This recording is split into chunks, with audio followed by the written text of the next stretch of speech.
Hey guys, I am Vishal and I welcome you all to this session by Edureka. Today I'm going to give you an overview of yet another Microsoft Azure concept.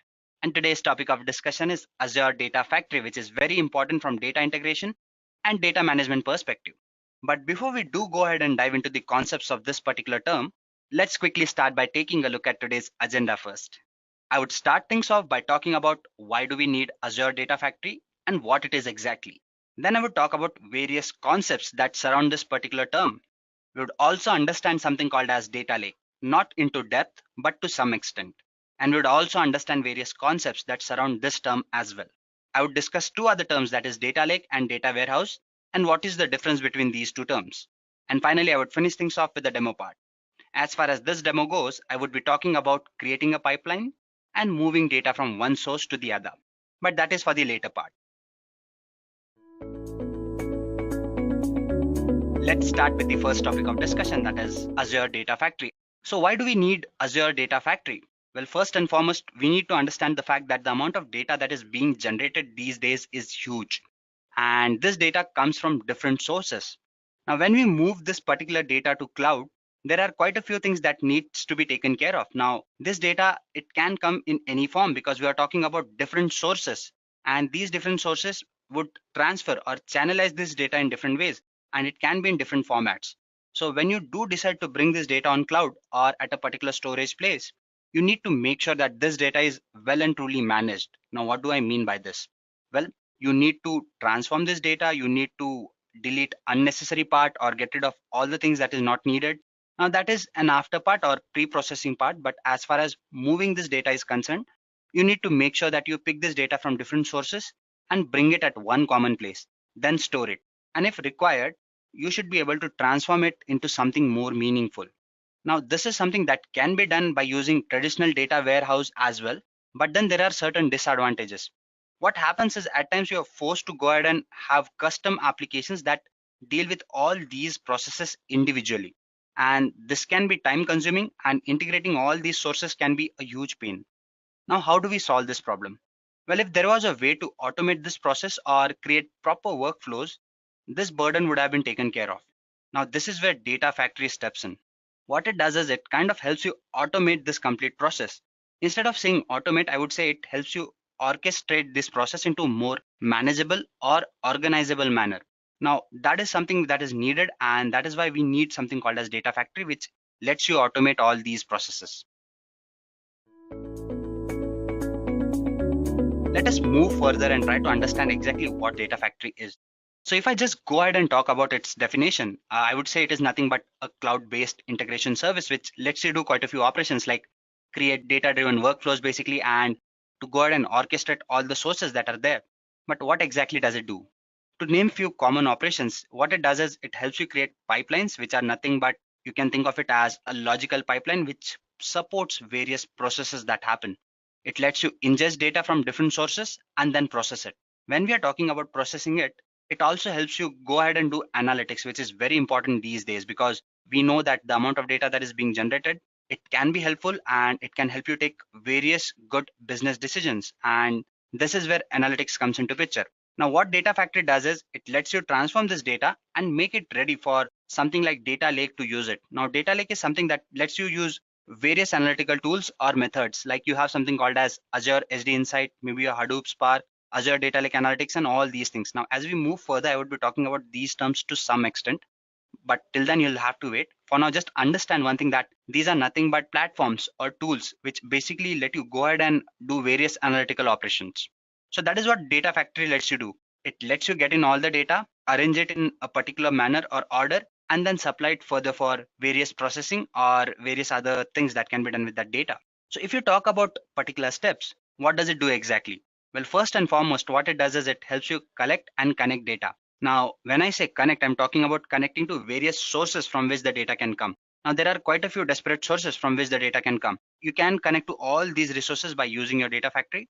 And then once you have this data, you can collect it and store it at a central place. Say, for example, your data warehouse. Then comes the process of transforming and enriching it. Now, when I say transforming it, I mean running various patterns on it, creating schemas and all those things.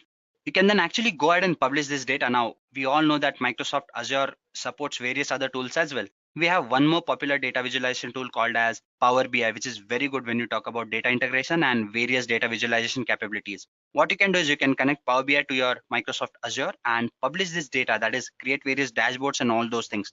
Now that can be very insightful when you talk about it from business intelligence perspective. So yes, you can go ahead and do that as well. And then you can actually go ahead and monitor your data. That means you can take a look at all the data that you have and you can actually go ahead and analyze it in real time as well.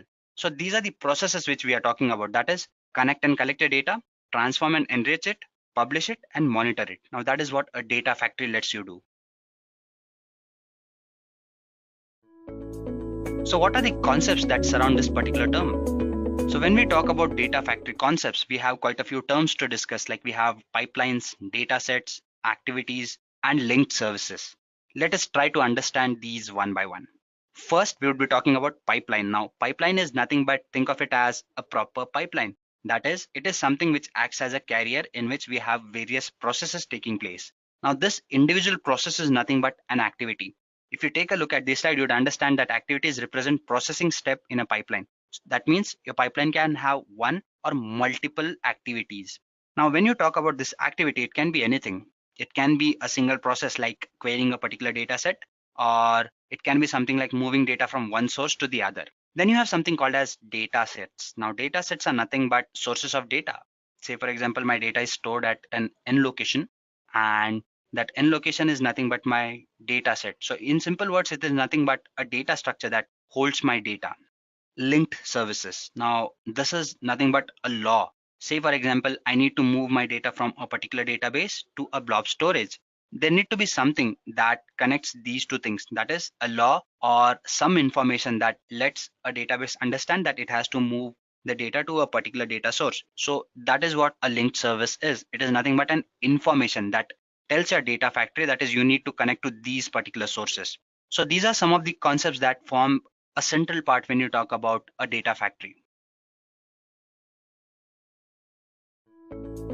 Now next we are going to talk about something called as data lakes. Now this is something that we won't be seeing in the demo part, but it is important when we talk about data warehousing, and I feel that when I move further or I create more sessions or videos as far as this topic is concerned, I would be talking about analytics and quite a few other terms as well. So this is a particular term which is reserved for those sessions and videos, but for now I would be giving you an overview of this topic as well, because I feel that it is important when we talk about data warehousing, we need to understand what data lake is.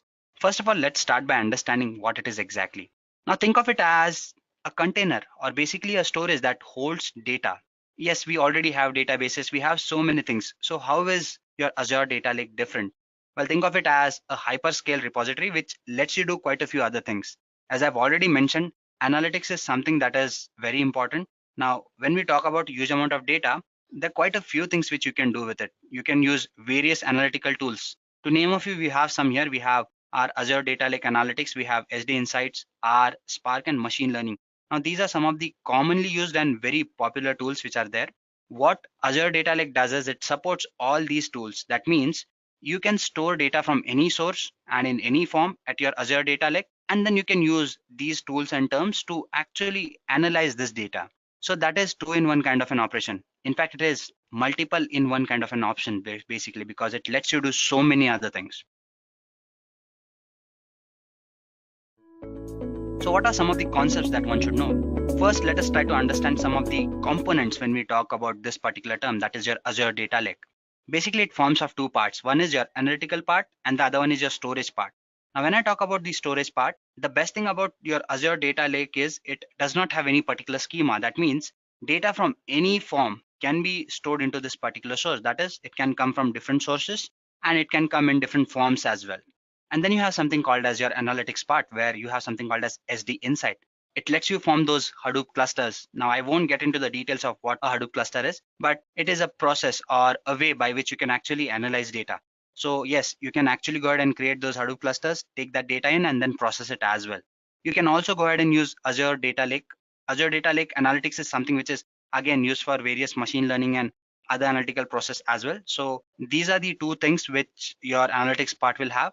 And apart from that, you have something called as Apache Spark, which is nothing but a fast computation processing thing. That is something that lets you process data parallelly and in huge amounts as well. So these are some of the basic concepts when we talk about your Azure Data Lake. And how does it actually go ahead and process the data? Well, let's see that as well.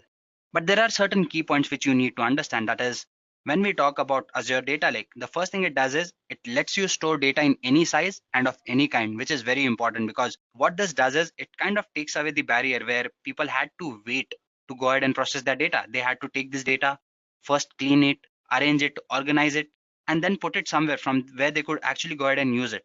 Now, this is something you do not have to worry about here. Why? Because you can just go ahead and dump your data in your data lake and then actually take a particular schema, pick that data, and then start processing it. So it helps you save time and it lets you store data of any kind and any size. Now, the second point is all users productive on day one. That is what I mean. That is, since the data of any type can be stored here, you're not restricted. You can just start working on it from the very first day. And it is ready for any kind of enterprise. That means there is no restriction on what kind of tool do you want to use and what kind of business problem are you dealing with. So what are the types of data that your data lake stores? First and foremost, what it does is it stores structured data, semi-structured data, and unstructured data. That means all the types of data that can possibly be there as far as storing is concerned, everything is taken care of. Now, when I talk about structured data, I'm talking about data that has a particular schema. Then you have something called as your semi-structured data. Now, this is nothing but your JSON files or maybe your XML data. Even that kind of data can be handled. And when I'm talking about particular unstructured data, that is data which can be in text files and has no schema or no pattern whatsoever, even that kind of data can also be stored by your data lake. Now let us try to understand how does it actually store data. If you all know how Hadoop stores data, this would be quite easy to understand. Now we all know that what Hadoop does is it takes your data, it divides it into chunks and then processes it parallelly. Now this is what your data lake also does. Say for example, you have a particular file which has some amount of data. Now as soon as the size of the data goes about 2 GB, it breaks this data into two chunks. Say for example, I have maybe 10 GB of data. So it would break my data into 5 chunks of 2 GB each. And then it would replicate this data. That means 3 copies of this data would be made and it would be stored at 3 different locations or at same location as per the values or rules the user has set. So when you store this data and replicate it at 3 different locations, what happens is even if your data goes down at one place, it is still available at the other place to use it or to recover it rather. Now, when you talk about this particular data storage method, you can read something called as extents in the slide. Now, extents are nothing but these chunks, those 2 GB chunks which are there. And when you process this data using something called as SQL, which is a language that your data lake uses, it actually goes ahead and maps various vertices, which lets you keep track of all this data that is there. So yeah, these are the terms, that is extents and vertices. Now, what happens here is since you're replicating this data and dividing it into chunks, you can actually go ahead and process this data parallelly, saving a lot of time and giving you high computation. It also supports replication of data. This is something that I've already discussed, so I would just move further and try to talk about other concepts as well. Next, we are going to understand what a data lake is and what a data warehouse is. Now, why did I bring this topic up? Well, data warehouse is something that is a traditional approach towards storing data and it is still used widely. But then why do we need data lake and why am I comparing these two terms? Well, quite a few people confuse these two terms as in what is the difference between them exactly. Well, they're quite similar to each other, but there are slight differences which are important and I felt that we should have gone ahead and discussed those. That is why I put this slide here. So let's try to understand that as well. Well, this is a clear differentiation between these two things. That is, first of all, you need to understand that your data lake is nothing but something that is complementary to data warehouse. That means if you have your data at a data lake, that can be stored at data warehouse as well. But there are certain rules that need to be followed. Now, when you talk about your data warehouse, what happens is you can use again your data lake to bring in data. But the main difference is when you talk about a data lake, the data is detailed data or a raw data. That means it can be in any particular form. You just need to take the data and dump it into your data lake. That is not the case with your data warehouse. Here the data is filtered, summarized, refined. Now you might wonder that, okay, if everything is happening here at your data warehouse, isn't it better? In some situations, yes, definitely it is better.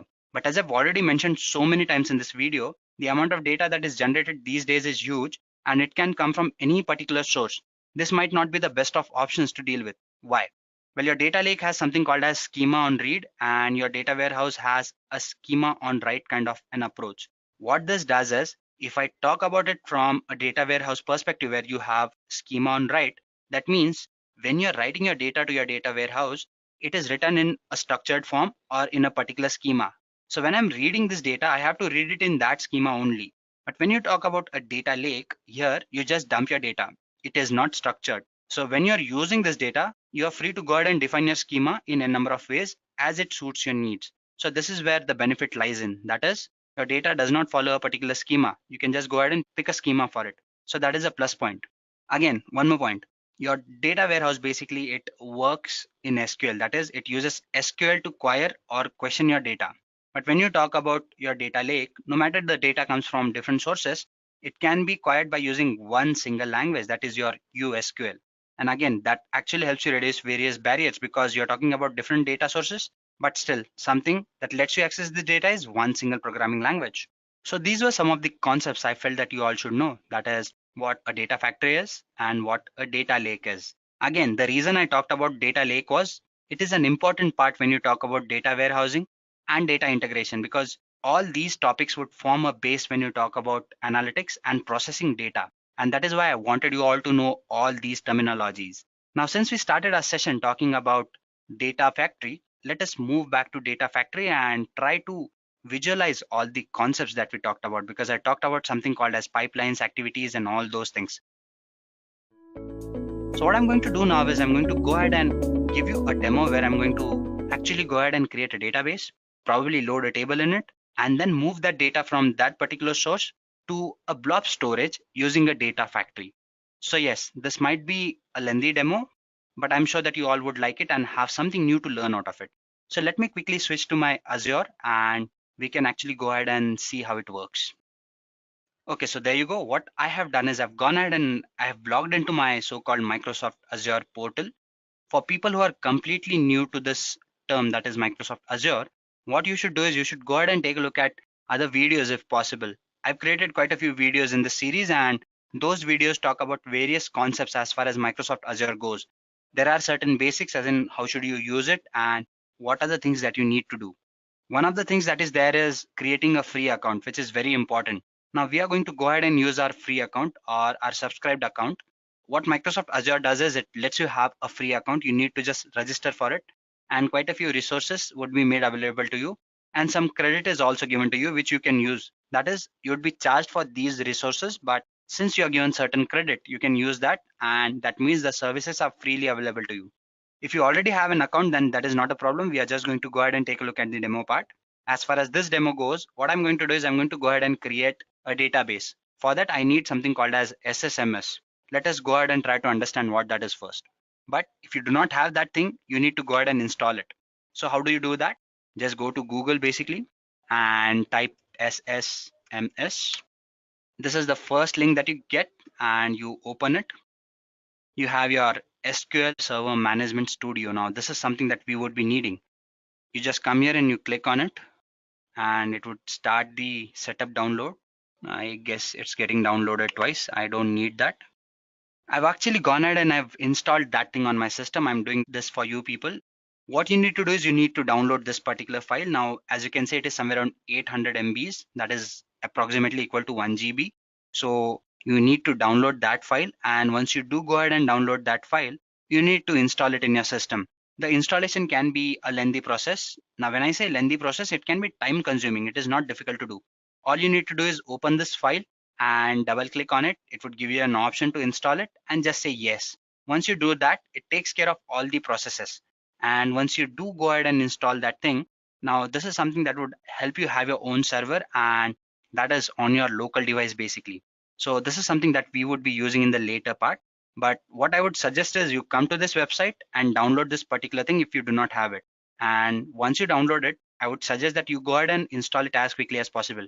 Again, let me tell you, it might take some 10 to 15 minutes depending upon the processor you have and the internet speed that you have. So yeah, once you're done with this, then what we do is we again switch back to our Microsoft Azure account. Now what I'm going to do is I'm going to go ahead and create a database here. So how do we do that? Well, you go to your portal basically.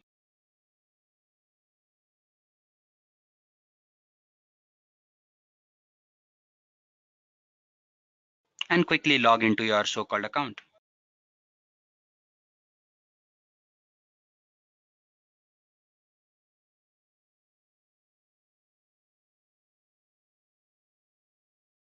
My internet is fairly slow today, so yep, it might take some time.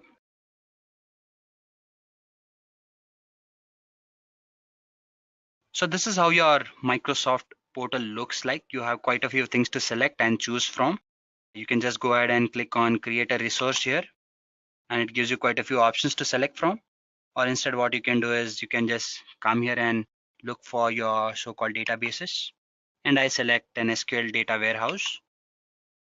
So it would ask for a database name, give it a proper name, say demo DB is what I would call it. And yes, the name is acceptable. My subscription is Azure 533. I would be needing to create a resource group. For people who do not know what a resource group is, it is nothing but think of it as a place where you put in all your resources basically. So it is a group of resources. Again, if you need to understand more about it, we do have a session on it, which you can take a look at it on YouTube. So I say create a new one. Say I call it demo RG, and let me just pick a blank database. I need to configure a server to it. So I would say create a new one. Let's name it say demo server, and I should give it some numbers. Probably yes, it is acceptable. And you need to create some login credentials when you do log into the server. So let those credentials be say admin demo maybe. There you go. And what password should I set? Let it be strong and let it have a number and a symbol basically. Location South India. That does not matter a lot. You can choose the location that is there in here. You have quite a few options. There you go. I would stick to what it is there and I would say select. Yes. So I have a demo server as well.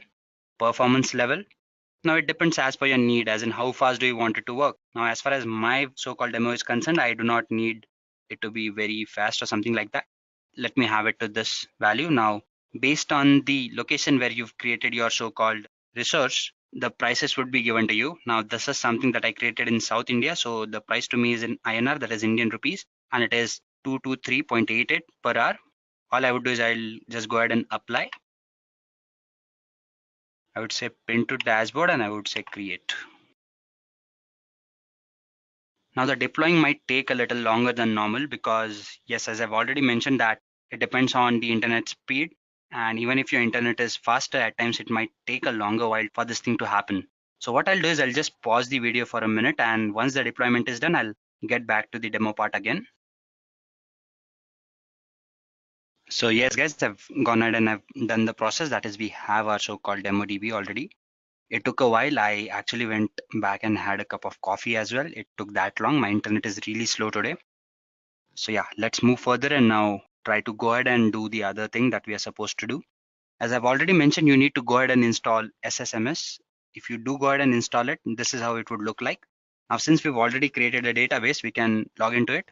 You can go ahead and give in your credentials here. That is, I would be putting in the credentials which I've mentioned. That is demo server 1100, and then the extension that is database dot windows dot net. Yes, and the name here is admin demo. I can go to options here, connect to what database. We have something called as demo DB, and that is 321 TCP IP. I say connect.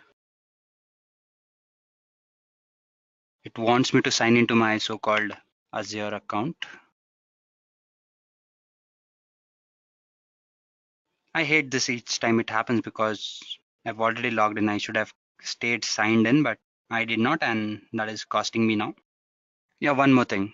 At times you would be logging in from your client user or your client PC, and at times you might not be an administrator. So in that case, you need to change the firewall rule and make your system accessible here.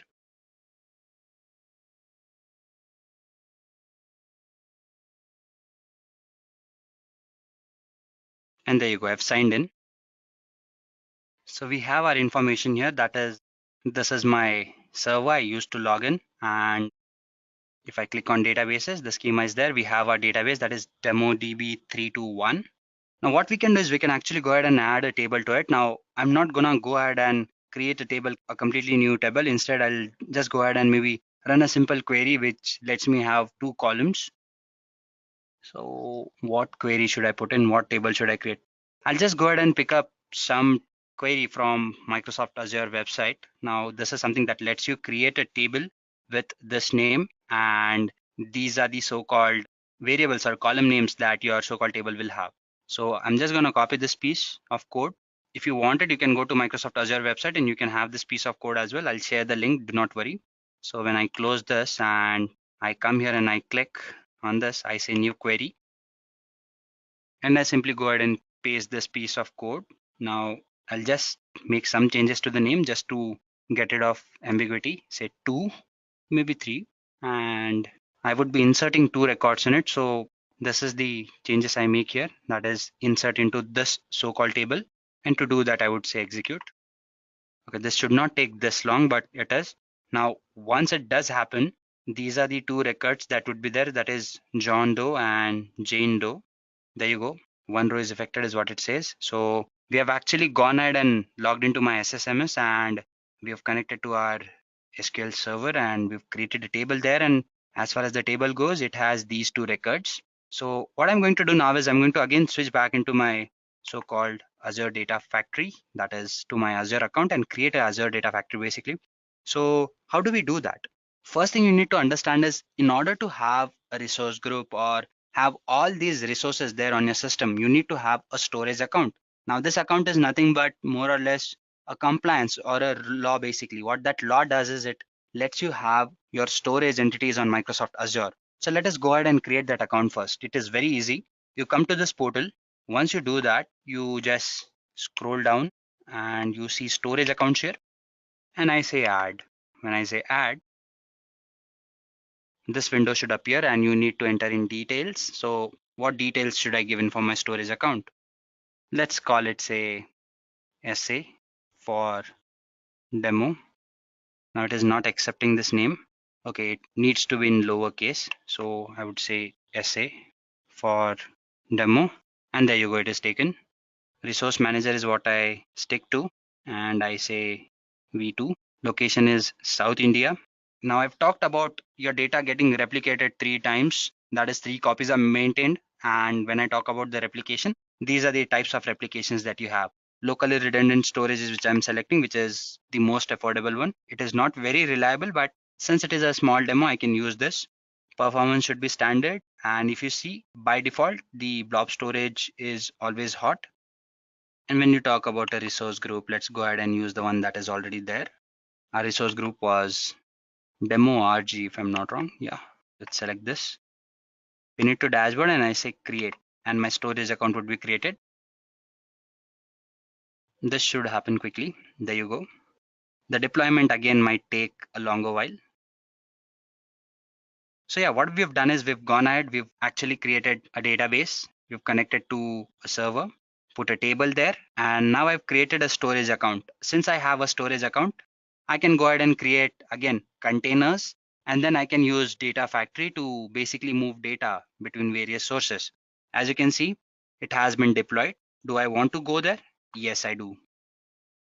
Now, when you come here, you see this so-called tab. Here you have something called as access keys. What you can do is you can actually come here and copy some of the data that is here. This is the name of your storage account, which you would be needing. Now, there are quite a few terminologies that you need to remember when you are using or going through this demo. Like I mentioned, you have created a database. You need to know its name or remember its name. You need to know the server name. What is your server admin credentials? Plus, what is the name of your storage account, which is this in this case. The key, I'm not sure whether we would be needing it or not, but if we do, I would still say that you copy this first key that is here, Control A, Control C, and I would just paste it. There you go. Now, when you move back to this page, you have this option here, Blobs, where we are going to go ahead and create a container. You can click on it. As you can see, there's no container here. So you click on this plus sign and you have an option to create a container. So what do we call this particular container here? Let's call it say blob. Again, you need to use something small, that is demo new blob, maybe is what I'll name it. And I'll let the public access level be the way it is. And I would say, okay. And my blob is created here. Now, I won't be adding a destination folder or something here, because when you do go ahead and move your data, a destination folder is created automatically. So let's not do that. Let it be the way it is. So I have a blob storage or a container with me. Now I need to go ahead and create a data factory here. So how do we do that? Come here, search for data factory directly. There you go. Now this is not where I want it to be. So I close it. I click on analytics. And here I have the option of data factory. I click on it. Yes. So I can create a new data factory. So what should I call this? Let's say demo df. Okay, it's still not there. So that is surprising. Okay, let me just try a few names and come back quickly. So this name is accepted now. So use an existing resource group. Which resource group did we have? It was demo RG if I'm not wrong. There you go. V2 is the latest version that we have. And do we need to bother about this thing? Let's say, okay, these are the areas that are there in the option. We select this, pin to dashboard, and I say create, and I have a data factory with me. So this might take a while. So let me again pause it and switch back to the time. No, I don't need to do that. It's created. Okay, so I have a data factory with me. Now I need to come here and click on this because I need to go ahead and move my data. So I come here. When I click on this thing, I would be given quite a few options to deal with. So I need to copy my data. So I click on this icon. There you go. I need to give a name to the task that is there. Let's call it, say, copy from DB to blob. And I go to next. I need to select an SQL server here. So I come here and I scroll down. Now the interface might vary from different portal accounts. This is what it looks like as far as my so-called system goes. SQL server, here it is. I select it and I say create a new connection. There you go. You'll have to scroll down right at the bottom. SQL server, server. Okay, did I miss it somewhere? Yeah, here it is. You select it, say continue, and you need to give a name to your new linked service. Now, what name should you give it to?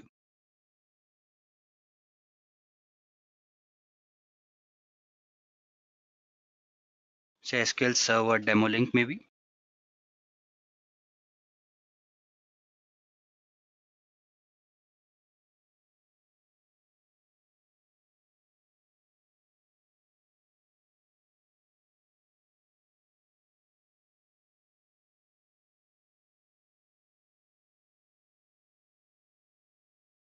And I also need to go ahead and create an integration environment.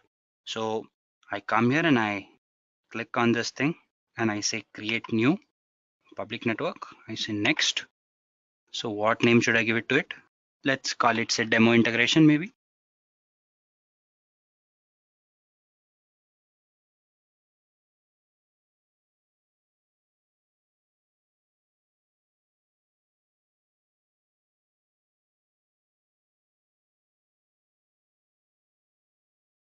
And I say finish.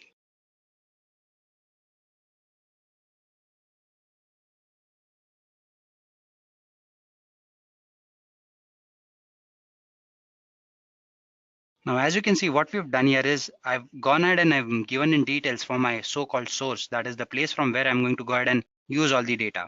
So I have this. So I need to go ahead and give in my server credentials again. So if I'm not wrong, the name was, I'm telling you, you need to write everything down because you would be using all these names. So a best practice would be to write everything down. So in my case, it was something like demo server 0011, if I'm not wrong. Sorry, 1100. The extension is .database .windows .net. There you go. The database name was demo db 321. SQL authentication username was admin demo, if I'm not wrong. I scroll down and I enter the password. That is and I say finish. So yeah, my source details are given in already. That is, this is my source data store, and these are the informations, or this is the place from where I would be wanting to move in my data. So I go to next, and then I enter the details about the destination now. But before that, what we do is I need to select a table. If you remember, we had run a small SQL query to give you the details. I do not remember the name. It was, what was the name of the table? Was it EMP3? Was it? Yeah. Let me just refresh it to see if the information is there or not. I scroll down and it is here. So I select it and it would load the preview saying that, okay, these are the records that are there. Now these were the records that we entered. So I say next.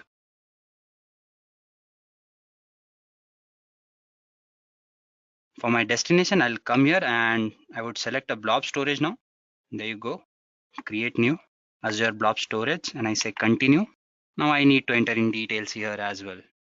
Let me just call it, say, Azure storage demo link.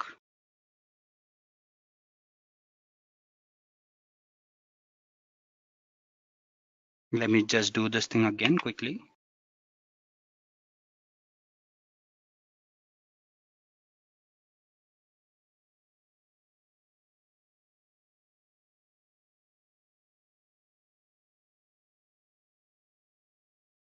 Now we need to select a storage account name as well, because we've gone ahead and created a storage account here, which was for the demo part. And what was the storage account? I forgot the name of it. It was storage account for demo, if I'm not wrong. And I've selected that. And then I say finish. I click on next. Now this is the service that I wanted to connect to. I say next. Now I have to enter the so-called details. For that, I would be actually needing the name of my blob, which I think I've forgotten. So let me just go ahead and get the details of that as well. It was something like this, that is demo blob, and the file name was emp3, if I'm not wrong. I say next. I say next. Next again, and I say next. And there you can see the data has been deployed. That is, I've actually connected my SQL server and I've gone ahead and I've moved the data to my so-called blob storage, which you can actually also do. Then you can go ahead and edit the pipeline if you want, as you want, or you can just go ahead and monitor this data as well. Now it depends on your needs as in what do you want to do. You can go ahead and do quite a few things with it. That is, you can go ahead and move this data to your so-called Power BI and implement various other things on it as well. When we did go ahead and create our so-called blob storage, that is blob container, you can actually go ahead and keep that part or that so-called window open, because when you do go ahead and deploy this data, you can see all the details, that is what has just happened and how has it happened, all those things. So yes, what we've done is we've gone ahead and we've moved our data from a so-called database to our blob storage. Now, I actually accidentally went back and did not go through that step where we see the deployment, but do not worry, we can just go back to our dashboard and take a look at that thing as well. So how do we do that? I have this so-called storage account here. Now inside that storage account, we have our blobs where we moved our file. Now this was the blob where we moved the file, and then this was the file that we moved. So yeah, our deployment has succeeded. That is, we've moved our data from a so-called database to our so-called blob storage. And as far as this demo goes, that is what our aim was. I hope that I did throw a sufficient light on following concepts, that is our data factory and how do you go ahead and create a data factory and use it as a pipeline basically. As far as this session goes, I would be resting my session here and here. Thank you. Bye-bye.